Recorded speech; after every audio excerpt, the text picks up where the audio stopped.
Now, Muslim modernist project as is clearly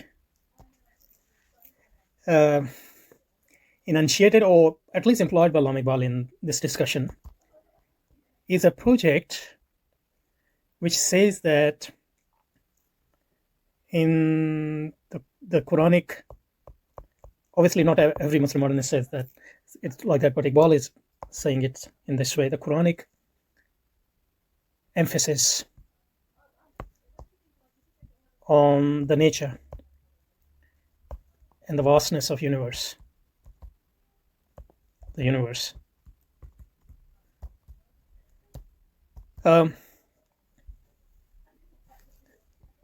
carries in it, and these are Iqbal's words, the promise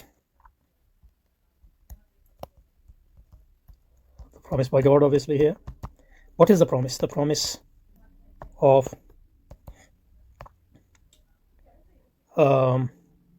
complete subjugation by man, and obviously to men,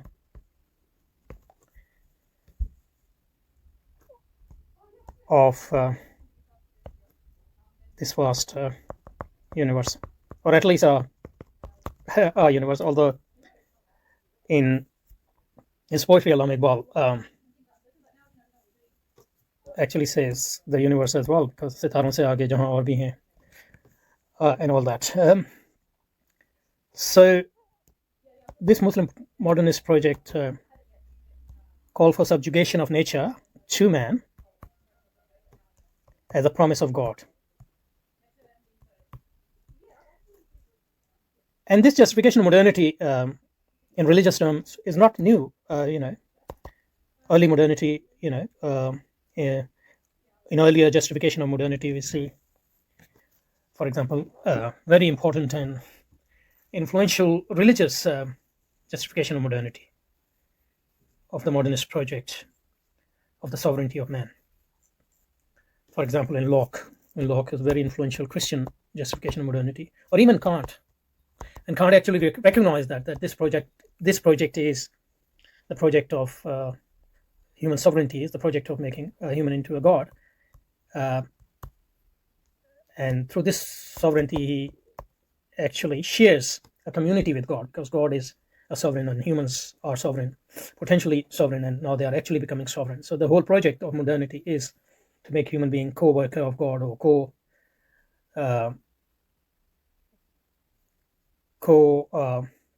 co-worker of God, or companion of God in that sense.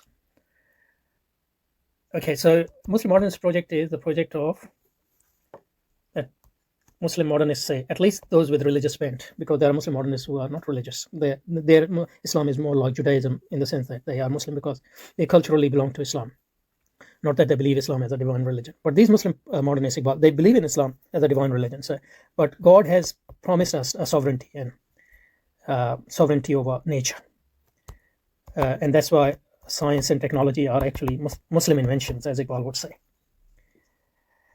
And not just so it is a promise, but with this promise comes a duty of human beings, duty of humanity, to carry out this project. And Iqbal says it here. So whose duty? That it's human beings' duty to reflect on the signs of God, that is nature, and he will interpret it as doing science and technology, as we'll see, and discover the means. That's the means is technology. Discover the means of realizing his conquest of nature, that is his lordship of nature. So Muslim project also believe in sovereignty of humanity and human beings, but sovereignty of human being as a viceroy of God, in a sense.